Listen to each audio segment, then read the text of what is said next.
के सभी दर्शकों को मेरा नमस्कार। मेरा नाम संदीप आर के सिंह है और अभी हमारे साथ हैं रंजित त्रिपाठी जी। रंजित सर, बहुत बहुत स्वागत। जय श्री राम। नमस्कार, जय श्री राम। रंजित, एक बड़ी अच्छी न्यूज आई। अच्छा तो क्या कहें, पर एक बड़ी विचित्र सी अलग से न्यूज आई और मीडिया ने उस पर चुप्पी साध ली, क्योंकि वो उस प्रदेश से आई है जहाँ आखिरी कम्युनिस्ट या कम्युनिस्ट का रूल आखिरी सांसें ले रहा है। That is Kerala. बचपन से लेकर आज तक हमें पढ़ाया गया, हमने ये जाना कि केरल भारत में सबसे ज्यादा 99% लिटरेसी रेट वाला प्रदेश है। स्वास्थ्य व्यवस्थाएं बहुत अच्छी हैं और इस तरीके की तमाम बातें जो है उसके बारे में बड़े अच्छे रूप में प्रस्तुत की गई और लगातार की गई। और हमें कभी यह नहीं पता चल पाया कि उस प्रदेश की में जो कमियां हैं वो क्या है। अभी सुप्रीम कोर्ट के माध्यम से हमें ये पता चला और ये जानकारी तब आई जब सुप्रीम कोर्ट ने केंद्र सरकार को आदेश दिया कि चूंकि केरल बैंकरप्ट हो गया है, आप इसकी मदद करें, बेल करें, पैकेज दें और बेल आउट करें। केरल तो कभी गरीब राज्य रहा नहीं सर, ये अचानक से क्या हो गया केरल में? किरण सर। जी, इसके बारे में मैं सबसे पहले तो आपके दर्शकों को ये बता दूं कि फॉर्चुनेटली मुझे इस देश का जगह-जगह जाने का मौका मिला हुआ है और मैं आता-जाता रहता हूं। फ्रेम को 2-2 कर लीजिए। तो आता-जाता रहा हूं, तो चाहे वो भारत का पश्चिम बंगाल हो या केरल हो या पूर्वोत्तर हो, मैंने इतना ट्रैवल किया हुआ है और उस जगह को इतने अच्छे से समझता हूं कि मैं उसके बारे में लोगों को बता सकता हूँ। तो हम शुरू करते हैं इस बात से कि जो एक समाचार आया कि केरल बैंकरप्ट हो गया, उसको बेल आउट पैकेज चाहिए। मेरे लिए तो कम से कम ये कोई भी एक नया समाचार नहीं था। देखिए, केरल की अगर आप हम दर्शकों को बता दें, जो बहुत सारे लोगों ने केरल नहीं देखा होगा या बहुत से लोग गए भी होंगे। केरल में जब आप जाते हैं, चाहे आप त्रिवेंद्रम जाइए, चाहे आप त्रिशूर जाइए, चाहे आप कोझिकोड जाइए, मलप्पुरम जाइए, कालीकट जो बोला जाता है, कासरगोड जाइए या आप नीचे उडुपी चले, थोड़ा ऊपर उडुपी चले जाइए। उडुपी तो खैर केरल और वो कर्नाटका का बॉर्डर पड़ता है। फिर उसके बाद आप चाहें और नीचे में आप कोल्लम आ जाइए। आप जब जाएंगे और केरल की जो सड़कों पे आप ट्रेवल करेंगे, तो आपको वहां पे ऐसे दिव्य मकान मिलेंगे कि मैंने इतने दिव्य मकान, इतने बड़े मकान केरल के अलावा पूरे भारत में कहीं नहीं देखा है। तो जब आप वो देखें और आपको बहुत मॉल्स मिलेंगे, मतलब हमारे ख्याल से बड़े-बड़े मॉल्स जो हैं वो आपको कोच्चि में हो या कोझिकोड हो या आपका त्रिवेंद्रम हो, इन जगहों जाओगे तो ऐसे मॉल्स मिलेंगे कि आपको देख करके हैरानी होगी कि क्या बात है। लेकिन केरल और जो केरल की जो ऐतिहासिक, जो हम लोग जानते हैं कि केरल सबसे ज्यादा शिक्षित 99% लिटरेसी का राज्य है, स्वास्थ्य सुविधाएं अच्छी हैं। ये सारी बातें एक जो प्रचारित की गई, उसके अंदर की सच्चाई हमारे दर्शकों को बताना जरूरी है। आज केरल बैंकरप्ट क्यों हुआ है? मैं एक बार सन 2002 में मैं लगभग 3 महीने केरल रहा हूं, कोचीन में रहा हूं। हम जिस कंपनी में जॉब करते थे, उस कंपनी में कुछ दिनों के लिए हम लोग कोची शिफ्ट हुए थे और वो कोची शिफ्ट होने के 6 महीने बाद वो कंपनी कोची से शिफ्ट होकर के बैंगलोर चले गए। कारण क्या होता है कि जब आप केरल जाते हैं तो केरल में हमने देखा कि एक मान लीजिए कोई चौराहा है, उस चौराहे पे आपको 4 रास्ते अगर निकल रहे हैं, तो उन चारों रास्तों पे आपको 4 तरह के झंडे मिलेंगे और 4 कैंप मिलेंगे। एक झंडा होगा कम्युनिस्ट पार्टी का और वो सड़क कम्युनिस्ट पार्टी की है। एक सड़क होगा कांग्रेस पार्टी की, वो सड़क कांग्रेस पार्टी की है। एक सड़क Indian union of Muslim league की है, वो सड़क Indian union of Muslim league की है। एक चौथी सड़क है, वो सड़क पे आपको कम्युनिस्ट पार्टी का जो दूसरा धड़ा है उसकी कब्जे में है। कम्युनिस्ट पार्टी के कई धड़े हैं ना, तो उसका है। तो कम्युनिस्टों के कंट्रोल में 2 सड़क है और उसी कंट्रोल में अलग एक-एक सड़क है। अब हालांकि केरल की जो बदलाव हुई है, उस बदलाव में कम्युनिस्ट 2 सड़क से 1 सड़क आ गए हैं। उस अगली सड़क पे राष्ट्रीय स्वयंसेवक संघ और भारतीय जनता पार्टी का वहां पे झंडे आपको मिलेंगे। अब इसका सिग्निफिकेंस क्या है? मान लीजिए कि उदाहरण के तौर पे आप कहीं से गए, उस चौराहे पे पहुंचे और उस चौराहे पे आपने आपको मान लीजिए कि एक कुली की जरूरत है, आपका सामान ढोना है या किसी मजदूर की जरूरत है और आपको उसको टेम्पू से सामान उतार करके आप वो सामान आपको लेके जाना है, आपको किसी 10 मकान छोड़ के उस मकान में सामान रखना है। तो जिस सड़क पे वो आपको जाना है, उस सड़क की जो यूनियन है, उस यूनियन को पकड़ना है। उस यूनियन का आदमी ही ले जाएगा। आप दूसरे सड़क के आदमी के मजदूर और यूनियन को आप नहीं हायर कर सकते। अगर आप कम्युनिस्ट की सड़क पे हैं तो कम्युनिस्ट का आएगा और वो आपको बोलेगा ये सामान, इस सामान को वहां पहुंचाने का 2000 रुपया। अब आप देखेंगे यार ये 2000 रुपया का तो काम नहीं है, ये तो बमुश्किल से 10 कदम लेकर के जाना है, ये आदमी लेकर के एक आदमी रख करके जाएगा और तो कह नहीं आपके 3 बैग हैं, 3 आदमी लगेंगे। भाई ये तो एक आदमी उठा लेगा, दो दो उठा लेगा, एक मैं ले लूंगा। नहीं नहीं नहीं, 3 आदमी लगेंगे, 3 आदमी ले जाना पड़ेगा। अब आपने नेगोशिएट कर लिया, अब आपके मन में आया कि नहीं भाई मुझे नहीं चाहिए, जैसा आम होता है हर जगह पे होता है कि नहीं भाई मुझे तुम्हारे सर्विस से 2000 बहुत ज्यादा महंगा है, मैं खुद रख लूंगा। अब आप जब उसको उठा करके अपने यहाँ पे ले जा करके रख देंगे, तब भी आपको वो 2000 रुपए उनको पे करना पड़ेगा। वो आपसे गुंडई से वसूल लेंगे, क्योंकि वो कहते हैं कि ये इसका जॉब था, आपने इसका जॉब ले लिया और ये आपको पे करना ही करना पड़ेगा। अगर आपने सामान स्वयं उठा के काम किया तो भी आपको पे करना है। तो सोच लीजिए कि किस तरह की सड़की गुंडागर्दी, मजदूरी यूनियन की गुंडागर्दी केरल में रही है। अब आप दूसरे सड़क वाले को इस सड़क पे काम करने के लिए बुला नहीं सकते। अगर आप उस सड़क पे जा रहे होते तो उस सड़क वाले को आपको लेना था। इससे क्या होता है कि जो ये जो कारण है, इस कारण से केरल के अंदर में किसी भी तरह का इंडस्ट्रियल जो सेटअप है वो केरल में पनपने नहीं पाया। हालांकि आप कोचीन जाएंगे, कोचीन में एक स्पेशल इकोनॉमिक जोन है। आप कोल्लम जाएंगे, वहां पे स्पेशल इकोनॉमिक जोन है। त्रिवेंद्रम जाएंगे, वहां पे भी है। कोझिकोड में भी है। लेकिन आपको वहां पे इंडस्ट्रीज नहीं मिलेंगी। ट्रेडिंग केरल में हाउस मिलेंगे।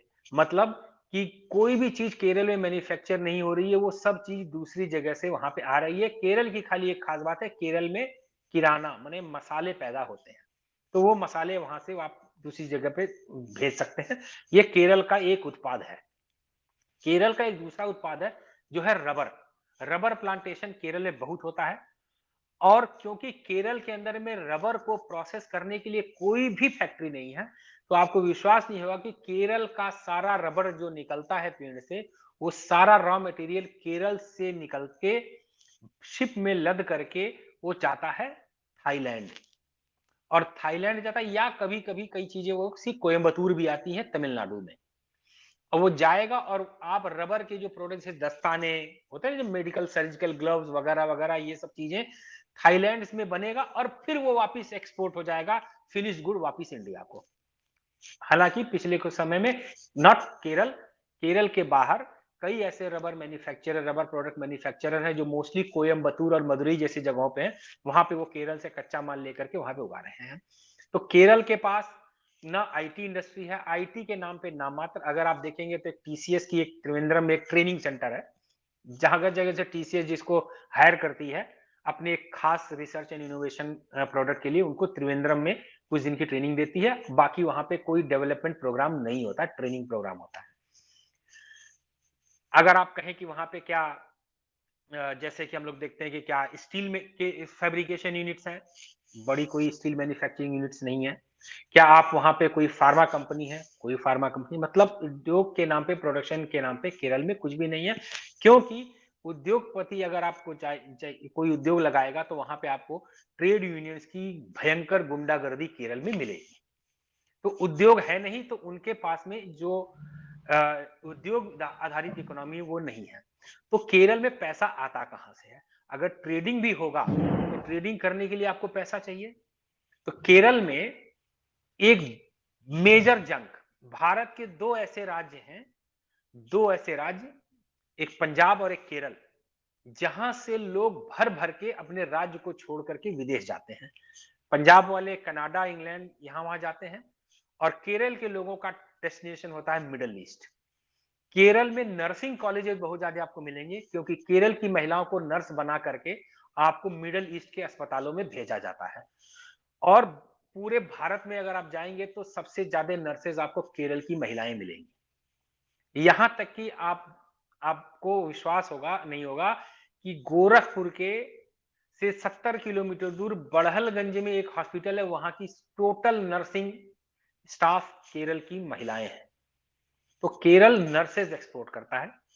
केरल से लोग जाते हैं मिडिल ईस्ट के देशों में, वहां पे दे डू पेटी जॉब्स, उनके रेस्टोरेंट भी हैं केरल में। वो में जो है वो कई शॉप्स पे काम करते हैं, कंपनियों में काम करते हैं।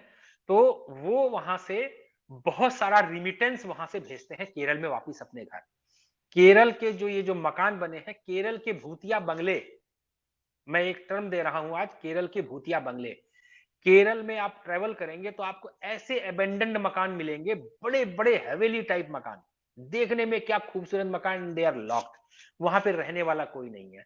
क्योंकि वो उसको जो यहां से केरल से माइग्रेट करके Dubai, Riyadh, Abu Dhabi, Oman, Kuwait, जहां जहां चले गए, वहां से वो रिमिटेंसेस भेजे, यहाँ पे उन्होंने मकान बनवाए, और वो मकान ऐसे ही अबेंडेंड पड़े हुए हैं। तो वहां से जो केरल से जो रिमिटेंसेस आती हैं, अब जैसे कि मान लीजिए कि किसी के घर में एक बेटा है, वो चला गया कमाने के लिए, तो उसके बूढ़े माँ बाप वहां पे रहते हैं। Kerala is a state of old people, बहुत ज्यादा ओल्ड पीपल पॉपुलेशन है। मतलब आप जाएंगे तो आपको, मुझे तो कई कस्बे कस्बे के पूरे खाली बुजुर्ग ही बुजुर्ग दिखाई देते हैं, यूथ वहां से भाग जा रहा है। तो वो वहां पे जाते हैं, क्योंकि केरल में यूथ के भागने का भी कारण है। आप बोलते हो लिटरेसी है 100%, तो लिटरेट आप किसको बोलोगे? लिटरेट करने के लिए तो जो मदरसा जाएगा, मदरसे से उसको अगर सर्टिफिकेट मिल गया कि इसने इतने जमात पढ़े हैं, तो वो तो लिटरेट लिटरेट हो जाएगा। तो आपने उसको लिटरेसी में जोड़ लिया। लेकिन क्या केरल में इंजीनियर्स, डॉक्टर्स और अन्य जो प्रोफेशनल्स हैं, उनको उस हिसाब से बनते हैं जिस हिसाब से भारत के अन्य राज्यों में बनते हैं? बगल में ही कर्नाटक है, बगल में ही मद्रास है, बगल मतलब तमिलनाडु है, क्या इनमें होता है? नहीं। केरल में 8वीं 10वीं 9वीं 10वीं 12वीं तक पढ़ के सीधा मिडिल ईस्ट भागने का बहुत बड़ा चलन है। वहां से जाकर के वो लोग यहाँ पे पैसा भेजते हैं। तो केरल की इकोनॉमी चलती है मोस्टली इस पे। अब चूंकि अब हम ये तो हम माइग्रेशन की बात है, अब केरल की पे बात आते हैं इंडस्ट्रीज पे। जब आपको मालूम है जहां कहीं भी ट्रेडिंग होती है या इंडस्ट्रीज है या उद्योग है, तो आज की डेट में सब लोग जीएसटी उगाही करते हैं, मतलब जीएसटी चार्ज करते हैं। तो जीएसटी जब चार्ज होगा, अगर आपने स्टेट के ही सामान स्टेट के अंदर में भेजा, तो आपको एसजीएसटी और सीजीएसटी चार्ज करना पड़ता है, जो कि स्टेट का जीएसटी और सेंट्रल गवर्नमेंट का जीएसटी है। आधा स्टेट के पास चला जाता है, आधा सेंट्रल के पास चला जाता है। और अगर आप इंटर स्टेट ट्रेडिंग करते हैं, इंटर स्टेट सेल करते हैं, केरल से आप सामान मान लीजिए उत्तर प्रदेश से भेज रहे हैं, तो आप आईजीएसटी लेते हैं, और वो आईजीएसटी पूरा चला जाता है केंद्र सरकार को। और जब वो सरकार जो है उस राज्य के जो प्रोपोर्शन होता है आपका टैक्स निकलने का, उसके हिसाब से फिर राज्य स्टेट जो है, केंद्र जो है राज्य के उन प्रोजेक्ट को सैंक्शन करती है। भाई इतने इतने हजारों करोड़ रुपए यहां से टैक्स निकल करके चला गया सेंटर के पास। अब स्टेट अपने प्रोजेक्टेड खर्चे, अपने प्रोजेक्टेड इन्वेस्टमेंट, अपने projected progress plan, development plan भेजती है, उसके हिसाब से सेंटर जो है उसको पैसे दे देती है। आप जितना ज्यादा रेवेन्यू जनरेट करेंगे, उतना ज्यादा आपको रिटर्न बैक मिलेगा। केरल में क्योंकि व्यवसाय इंडस्ट्रियल बहुत कम है, तो उनकी अपनी जो टैक्स कलेक्शन है that is very very less. तो एक उनके साथ में बहुत बड़ा एक नेगेटिव पॉइंट हो जाता है कि उनके पास अपने जो जनरेटेड फंड्स है दैट इज वेरी लेस। फिर उसके बाद नेक्स्ट एक जो चीज आता है कि ये पैसे भी जो आते हैं, जो स्टेट जो टैक्स लेती है, क्योंकि सरकार तो टैक्स पे ही चलती है ना। सरकार तो, कुछ उद्योग सरकार के होते हैं public sector undertaking, that is a different story, लेकिन सरकार मैक्सिमम टू मैक्सिमम डायरेक्ट और इनडायरेक्ट टैक्सेस जो आते हैं उसके ऊपर चलती है। क्योंकि आपके टैक्स कलेक्शन बहुत कम है, तो आपका रेवेन्यू जनरेशन बहुत कम, इसलिए आपको सेंटर से भी पैसा बहुत कम मिलता है। तो केरल की इकोनॉमी, किसी भी जगह की जो इकोनॉमी को आगे बढ़ाने का जो रेवेन्यू जनरेशन है, वो रेवेन्यू जनरेशन केरल में बहुत कम है। और उसके बाद में केरल में मोर और लेस हमेशा से मैक्सिमम टू मैक्सिमम कम्युनिस्टों की सरकार रही है। बीच में इंडियन यूनियन मुस्लिम लीग और कांग्रेस की गठबंधन की सरकारें भी आती हैं, लेकिन by nature and by work they are also working in terms of communist mindset only. वो नाम अलग हो जाता है, लेकिन उनका माइंडसेट जो काम करने का वो वही होता है। अभी बीच में अगर आपको ध्यान हो जी, जी। आप अपनी बात कहें सर, मेरा सवाल बस ये है कि आपने आमदनी तो बताई और सरकार के खर्चे क्या हैं, वो कितने ज्यादा हैं? जी। जी मैं आता हूं उस पे। अभी आपको ध्यान होगा कि केरल से एक बहुत बड़ी एक फाइनेंस कंपनी हुई थी जिसका नाम था मुथूट फाइनेंस, जो कि मोस्टली गोल्ड लोन के अगेंस्ट में पैसे देती है। ट्रेड यूनियन इतना ज्यादा हावी है कि कई मुथूट के अपने जो केरल से ओरिजिन कंपनी है, वहां से बहुत सारे उन्होंने अपने ऑफिसेज कुन्नूर, कासरगोड जैसी जगहों से उन्होंने पीछे इतना बड़ा मुथूट के अगेंस्ट में कम्युनिस्ट लोगों ने आंदोलन खड़ा किया था कि उन्होंने अपने ऑपरेशंस भी बंद किए, अपने ब्रांचेस भी बंद किए। तो Muthoot is depending mostly on the branches which they are having outside Kerala. Kerala के अंदर में उनके ऊपर में ट्रेड यूनियंस इतनी हावी हैं कि वो उनको प्रॉपर फंक्शन नहीं करें। उनके ऑफिस में यहां तक कि तोड़फोड़ भी बहुत बारी हो चुकी है। अब आते हैं हम लोग केरल के सरकार के खर्चे पे। मोर और लेस जिस तरह से हम लोग बात करते हैं, सरकार के खर्चे तो हर जगह वही होते हैं। सरकार क्या करती है? सड़कें बनाती है, पुल बनाएगी, स्कूल बनाएगी, आपका बिजली का इंफ्रास्ट्रक्चर खड़ा करेगी। मतलब इंफ्रास्ट्रक्चर के जितने काम हो सरकार करेगी। जो सेंटर गवर्नमेंट के जो प्रोग्राम्स हैं, जैसे कि आ, आ, हर घर शौचालय योजना है, या जो गरीबों के लिए मकान बनाने की योजना है, वो सारी योजनाएं भी सरकार प्रोजेक्ट केंद्र का होता है, बजट केंद्र का होता है, लेकिन वो आता है स्टेट के पास, स्टेट इसको एग्जीक्यूट करती है। अब क्या होता है केरल जैसे राज्य में? केरल एक में बहुत भयंकर भ्रष्टाचार है। भ्रष्टाचार कैसे है उसका मैं आपको एक उदाहरण देना चाहता हूं, जिसके कारण आपको पता लगेगा कि किस तरह से केरल में पैसों की भयंकर लूट हुई, और उस लूट से यहाँ पे जो है आज केरल इस बैंक्रप्सी के बिल्कुल मुहाने पे, क्या बैंक्रप्ट हो चुका है, जो कि दे हैव ऑलरेडी डिक्लेयर्ड। उदाहरण के तौर पे केरल में एक कोऑपरेटिव बैंक है। आपको मालूम है कोऑपरेटिव बैंक राज्य सरकार के ही अधीन में रहती है। कुरुवनूर कोऑपरेटिव बैंक है।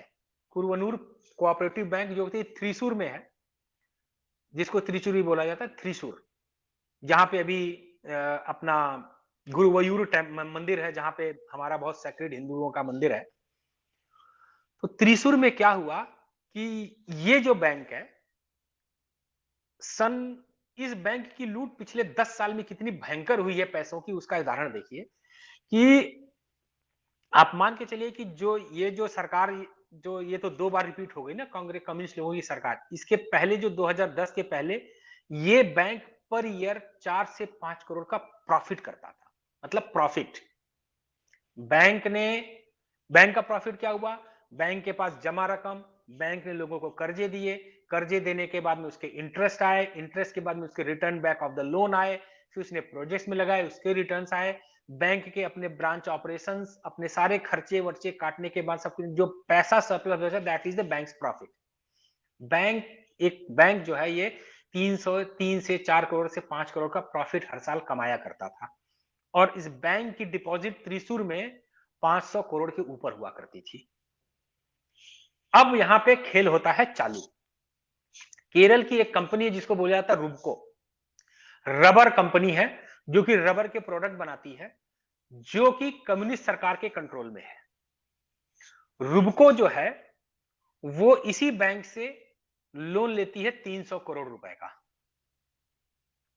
300 करोड़ का जो लोन लेती है बैंक से, वो रुबको चुकाती है, जो केरल सरकार के ऊपर में अर्थदंड लगा था उसको चुकाने के लिए, ना कि रुबको ने वो पैसा फर्दर एक्सपेंशन करके प्रॉफिट कमा करके बैंक को रिटर्न करने में लगाया। क्योंकि कम्युनिस्ट कंट्रोल्ड ये भी है, कम्युनिस्ट कंट्रोल वो भी है, तो इन्होंने यहां का पैसा उठा करके वहां पे दे दिया। बैंक का जो है सीधे के सीधे 300 करोड़ रुपए स्वाहा हो गया, वो सीधे चला गया कम्युनिस्ट सरकार की जेब में, जो कि अर्थदंड सरकार पे भी नहीं लगा था, वो अर्थदंड लगा था कम्युनिस्ट पार्टी पे, कम्युनिस्ट पार्टी को वो देना था। तो उन्होंने क्या किया, सरकार से पैसे निकलवा करके और ये करके।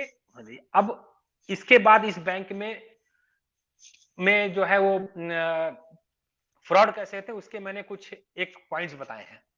अब क्या होता है कि आप बैंक के पास, हम और आप जाते हैं कि हमें हाउसिंग लोन लेना है, तो बैंक क्या करती है, हमारे सारे प्रॉपर्टी डॉक्यूमेंट बैंक के पास मॉर्टगेज हो जाते हैं, हमारा रिटर्न का क्या कैपेसिटी है, हमारे आईटीआर, हमारे बैंक स्टेटमेंट क्या कहते हैं, उसके हिसाब से बैंक कहती है जी आप इतने लाख के लोन के लिए एलिजिबल हैं और ये आपका ईएमआई है, ईएमआई बन गया। यहां पे इस कोऑपरेटिव बैंक ने क्या किया कि जैसे संदीप सिंह जी ने मान लीजिए गए बैंक से, उन्होंने लोन लिया अपना मकान खरीदने के लिए, उनको लोन मिल गया।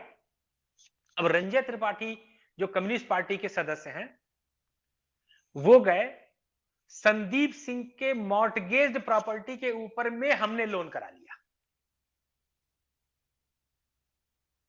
समझ रहे हैं, आपका जो पेपर ऑलरेडी बैंक के पास मॉर्टगेज है, वो एक बार और मॉर्टगेज हो गया, वो मेरे नाम से लोन हो गया। और ये लोन जब डिस्पर्स होता है तो कैसे होता है कि हमने अगर कोई मकान खरीदा तो वो पैसा बैंक हमें नहीं देती हमारे हाथ में। जिन्होंने हाउसिंग लोन कराया उनको पता होगा कि जो पैसा, मान लीजिए बैंक ने अगर 30 लाख का लोन किया या 40 लाख का लोन किया, वो लोन सीधे उस सेलर को जाता है पैसा, चाहे वो बिल्डर हो, चाहे वो लैंड ओनर हो, हाउस ओनर हो, सीधे उसको पैसा जाता है। इस केस में क्या हुआ कि जो भी लोन डिस्पर्स हुआ वो कैश में लोन लेने वाले को दे दिया गया। तो ये पैसे इन्होंने बैंक के खा लिए।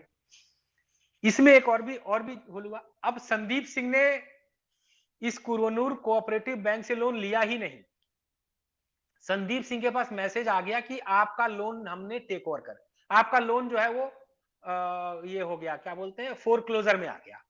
अब इनके पास मैसेज आया, यार मैंने तो इस बैंक से कभी लोन लिया नहीं, ये फोरक्लोजर कैसे हो गया।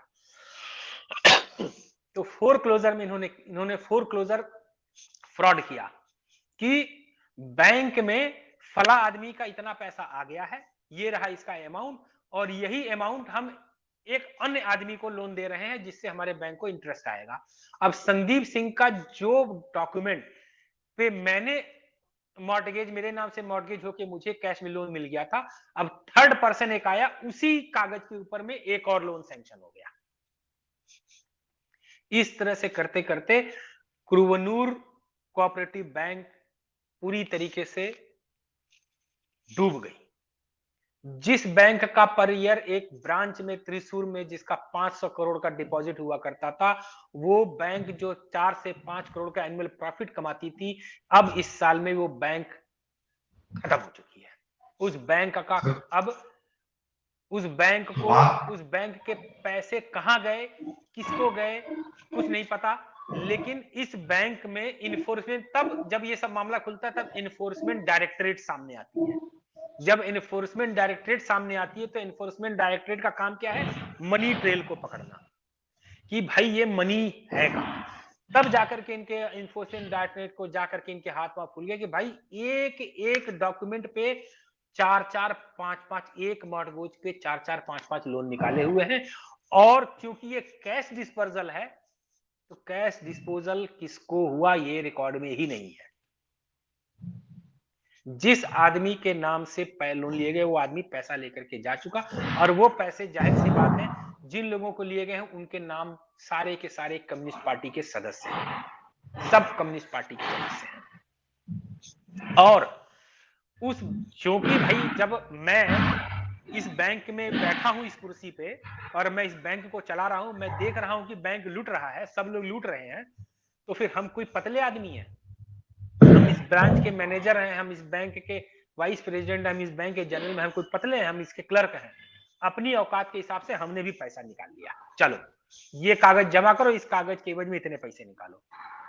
उन्होंने भी पैसे निकाले। सर पर ये पैसा तो आम जनता का रहा होगा ना जो डिपॉजिट हुआ है। बिल्कुल भाई, आप बैंकरप्ट कब होते हैं?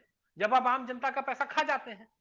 आम जनता पैसा जब डालती है बैंक में, भाई बैंक फंक्शन कैसे करते हैं? मेरा डिपॉजिट, आपका डिपॉजिट, सबका डिपॉजिट बैंक में है। बैंक हमको उसके बदले में इंटरेस्ट देती है। बैंक हमको इंटरेस्ट क्यों देती है? क्योंकि हमारे इस डिपॉजिटेड अमाउंट को किसी थर्ड आदमी को हायर रेट ऑफ इंटरेस्ट पे लोन देती है बैंक। किसी प्रोजेक्ट को सैंक्शन करती है, कोई इंफ्रास्ट्रक्चर की कंपनी में इन्वेस्ट करती है, किसी बड़े इंडस्ट्री को फाइनेंस करती है, वो इंडस्ट्री उसको इंटरेस्ट देता है। इंडस्ट्रियल लोन आपको मालूम है 10% से लेकर 13.5% तक जाते हैं। हमारे में सेविंग अकाउंट में 3.5 से 4.5% का हमको इंटरेस्ट आता है, बैंक का वहां से प्रॉफिट आता है। अब जो हमने डिपॉजिट किया वो पैसा खा गए, तो हम की और जिस कंपनी रुबको को इन्होंने लोन दिया 300 करोड़ रुपए का, वो पैसा तो उस कंपनी ने कम्युनिस्ट पार्टी का फाइन चुकाने में लगा दिया। वो वहां पे खा गए, कम्युनिस्ट पार्टी के दफ्तर चला गया वो पैसा। जब जो पैसा इन्वेस्ट ही नहीं हुआ, उस पैसे पे रिटर्न ऑफ इन्वेस्ट कहां से आएगा? जब रिटर्न ऑफ इन्वेस्टमेंट नहीं आएगा तो बैंक डूब जाएगी, आम आदमी का पैसा डूब जाएगा। तो सर डूब एक गया। मासूम सा सवाल कि केरल जी तो मतलब समुद्र के किनारे है, ऐसा लैंडलॉक्ड भी नहीं है, प्राकृतिक संपदा भरपूर है जैसा आप बता रहे हैं, टूरिज्म फ्रेंड मतलब टूरिज्म का इतना ज्यादा है कि भाई ज्यादा कुछ नहीं, थोड़ा बहुत भी अगर आदमी इंफ्रास्ट्रक्चर क्रिएट करे तो एक अच्छी हद तक टूरिज्म उसमें बहुत अच्छी अर्निंग हो सकती है। तो क्या अर्निंग होने के बावजूद सरकार का जो खर्चा है, क्योंकि कल मैं पढ़ रहा था तो पता चला कि करीब 65 से 70% तो सैलरीज और क्या कहते हैं सरकारी खर्चों में ही सरकार का पैसा चला जा रहा है, वो भी सैलरीज में। कोई इन्वेस्टमेंट जो आप कह रहे हैं इंफ्रास्ट्रक्चर में लगाने का, वो सब के लिए तो जो बचता भी नहीं है। हाँ। और तो उसके बाद अभी कसम खा रखे हैं कि जी।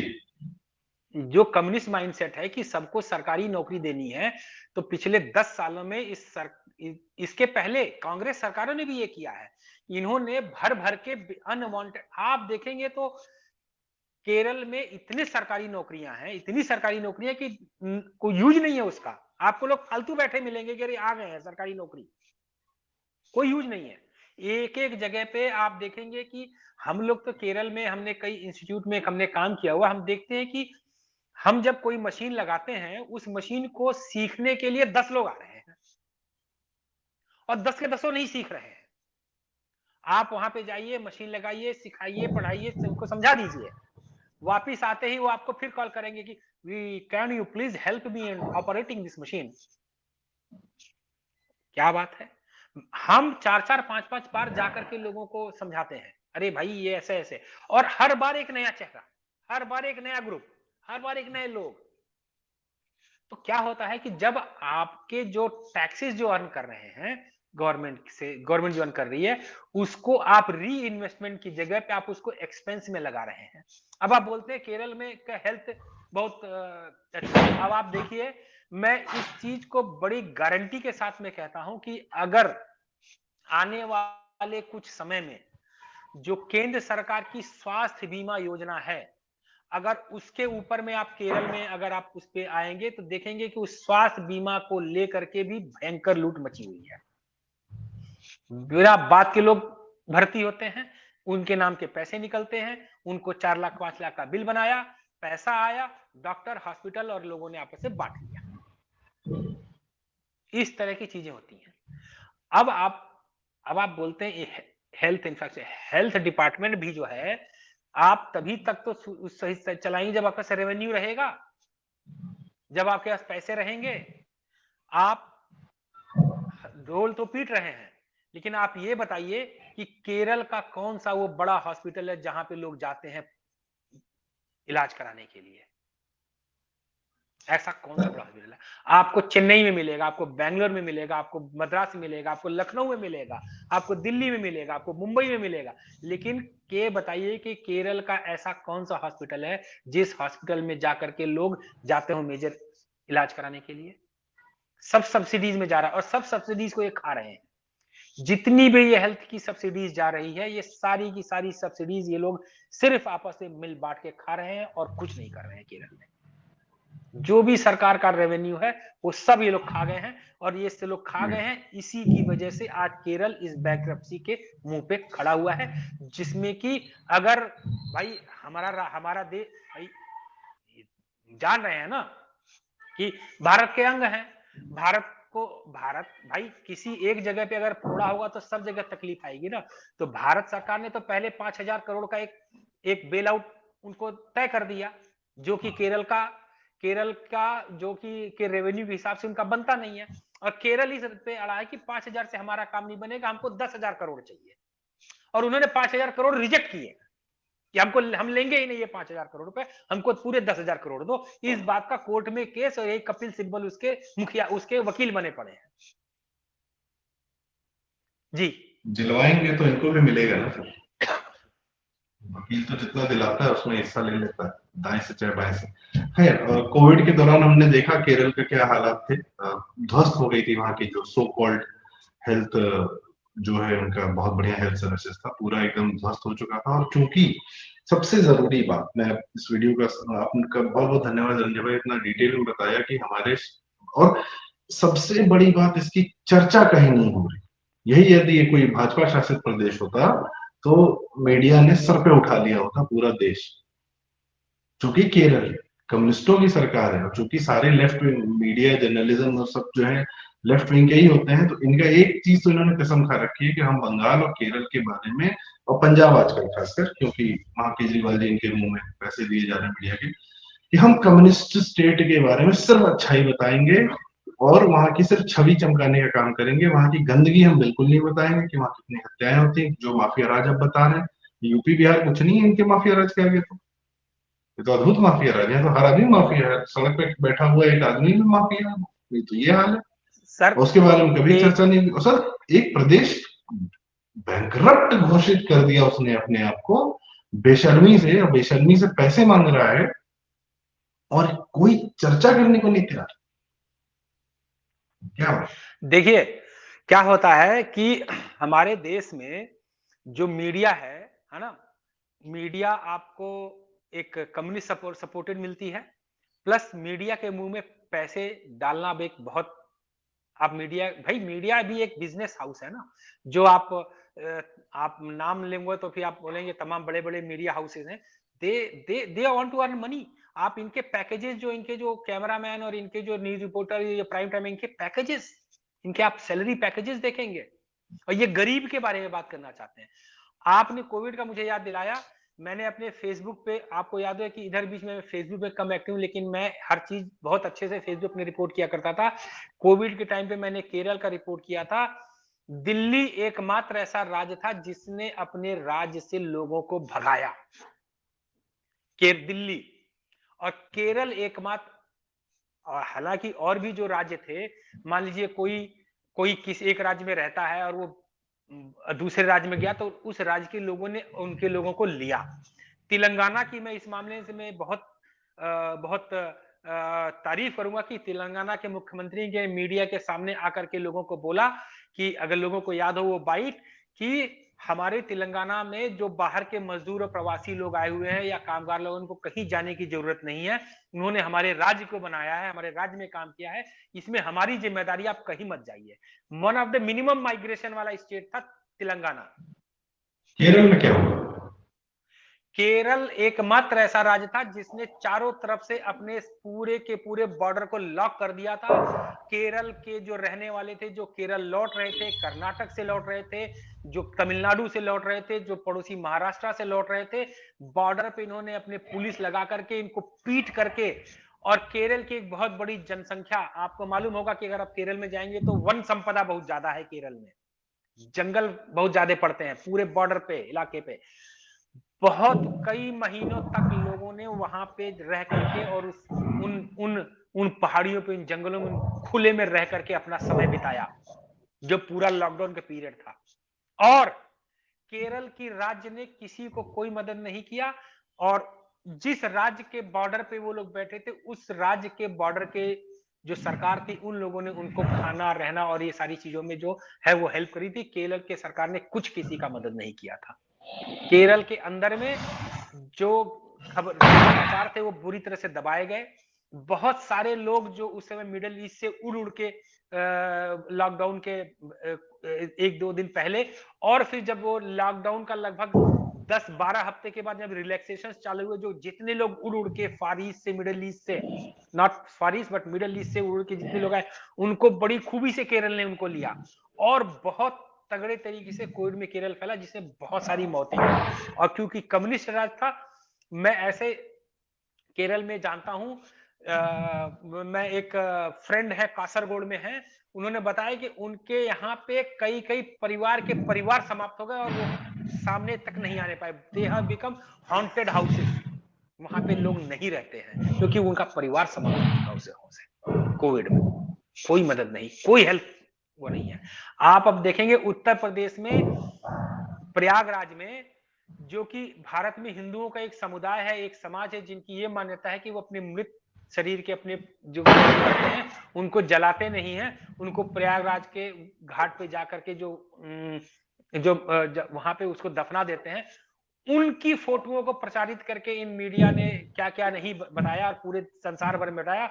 और केरल में जहां पे हाउस के हाउस हॉन्टेड हाउसेस बन चुके थे, उनका इन्होंने बिल्कुल भी एक खबर कहीं पे भी नहीं बताया। मैंने अपनी फेसबुक पोस्ट पे तब भी लिखा था, तब भी लोगों को बताया था कि केरल में क्या हो रहा है।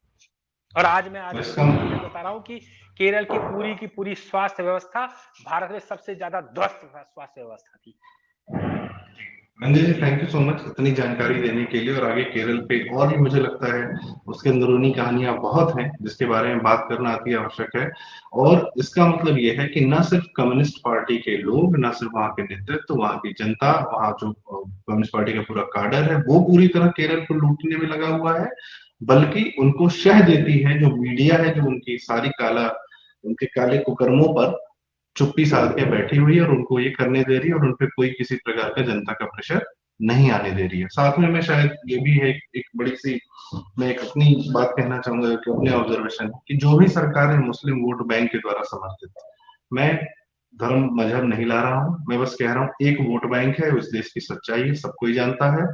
और उस वोट बैंक के द्वारा समर्थित जो भी सरकारें होती हैं, अंततः उनकी परिणति यही होती है, वो अराजक होती है, वहां लॉ एंड ऑर्डर नहीं होता, चाहे वो राजद हो, चाहे वो बिहार का राजद हो, चाहे यूपी में सपा का कार्यकाल था, या आप दिल्ली में केजरीवाल का देख लीजिए, या फिर आप कहीं भी देख लीजिए, महाराष्ट्र में जब कांग्रेस एनसीपी इन सबकी सरकारें थी, जो जहां पे इनके, बंगाल पूरी तरह कम्युनिस्टों और ममता बनर्जी का अराजकता का नंगा नाच देख लीजिए आप।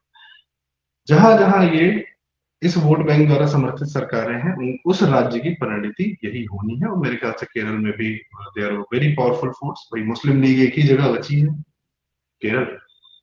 तो रंजन जी, और हाँ जी जी सर।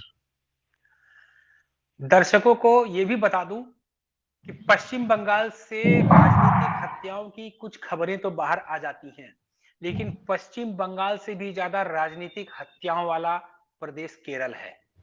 केरल में पहले कम्युनिस्ट लोग और कांग्रेस प्लस आईयूएमएल के लोगों को मारते थे, कांग्रेस प्लस आईयूएमएल के लोग कम्युनिस्टों को मारते थे, बहुत राजनीतिक हत्याएं होती थी। लेकिन अब इन दोनों के निशाने पे हैं भारतीय जनता पार्टी और आरएसएस के लोग।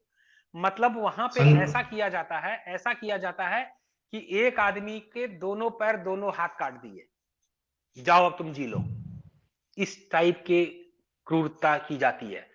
और वहां के मुख्यमंत्री पिनरई विजयन का ये रिपोर्ट है, तमाम लिंक मिल जाएंगे, जो वो ये कहते हैं कि ऐसी कौन सी आजादी है जहां पे हमको किसी को मार करके उसको छुपाना का मौका ना मिले, या फिर हमको ये करना चाहिए कि जिसको मारे उनको गाड़ करके उनके ऊपर में नमक डाल दे, जिससे कि पता ना लगे कि किसको मारा गया। ये एक प्रदेश का मुख्यमंत्री का स्टेटमेंट है। आप गूगल पे जाइए, देख लीजिए कि Pinarayi Vijayan statement on political killing ऐसा या कुछ करके पूरा आ जाएगा आपको। ये उस राज्य के एक मुख्यमंत्री का वक्तव्य है। कभी इस पॉलिटिकल किलिंग पे भी केरल के हम लोग बात कर लेंगे। लेकिन जो बैंकरप्सी है केरल की, इट इज प्योरली बिकॉज कि कम्युनिस्ट शासन ने जम के पिछले 10 साल में जो इनकी सरकार हुई है, 8 साल के लगभग 8.5 साल हो गई, जम के उस प्रदेश को लूटा है। वहां के जो कोऑपरेटिव बैंक से उसको लूटा है, वहां के स्वास्थ्य व्यवस्था को सब्सिडी के नाम पे लूटा है, वहां के राशन विभाग को सब्सिडी के नाम पे लूटा है। लूट मार करके सारा इन्होंने अपने पास कम्युनिस्ट कैडर को बांट करके आज प्रदेश को इस स्तर पे लाए हैं कि प्रदेश बैंकरप्ट घोषित है। भगवान अमृतकाल में है, हम हो सकता है कि जो देवों की अपनी भूमि है केरल, उसका भी देव लोग उत्थान करें, कुछ ठीक करें, वहां भी धर्म स्थापना हो, वरना अराजकता तो चल ही रही है। और ये आप बहुत पहले से बता रहे हैं, इसमें कोई शंका नहीं है। दर्शकों को हो सकता है ये सब जानकारियां थोड़ी सी शॉकिंग लगे, पर ये वहां का सच है। और शुरू में आपने कहा कि आपके लिए शॉकिंग नहीं है, पर जाहिर सी बात है जो लोग केरल को बड़े अच्छे रूप में जानते हैं, क्योंकि मीडिया वैसा बताती है, वैसा चरित्र चित्रण करती है, वैसी छवि बना के रखती है, उनके लिए जरूर शॉकिंग होगा। और इस खबर को भी पूरी तरह ऑलमोस्ट दबा दिया गया कि एक प्रदेश ने अपने आप को बैंकरप्ट घोषित कर दिया, चूंकि वो केरल है इसलिए इस पर बात नहीं है। लेकिन हम बात करते रहेंगे और हम दर्शकों से चाहेंगे कि कृपया इस वीडियो को लाइक करें, शेयर करें, और इस मतलब ये जानकारियां शेयर करना इतनी आवश्यक है कि लोग जाने तो सही कि उनके आसपास हो क्या रहा है, क्योंकि वही सारी चीजें, वही लोग, उसी मानसिकता के लोग, वही जो कम्युनिस्ट करता है वही केजरीवाल करता है। वो यहाँ आ रहे हैं चुनाव लड़ने, और दिल्ली में लड़ रहे हैं, जीत रहे हैं, और वही अराजकता हो रही है। वही किसी को कुछ पता नहीं कि वहां पे कितनी गंद मची हुई है। पंजाब तो माफिया राज का अड्डा हो गया है इस समय, जंगल राज चल रहा है वहाँ पूरी तरीके से। खैर, तो रंजय जी बहुत बहुत धन्यवाद, और दर्शकों को बहुत बहुत धन्यवाद हमें सुनने के लिए। अपनी राय हमें कमेंट में जरूर बताएं कि आपके पास यदि कोई जानकारी है हमसे जरूर साझा करें, हम अगले वीडियो में उसको डालने की कोशिश करेंगे। और चैनल हमारा जरूर सब्सक्राइब करें। Thank you so much.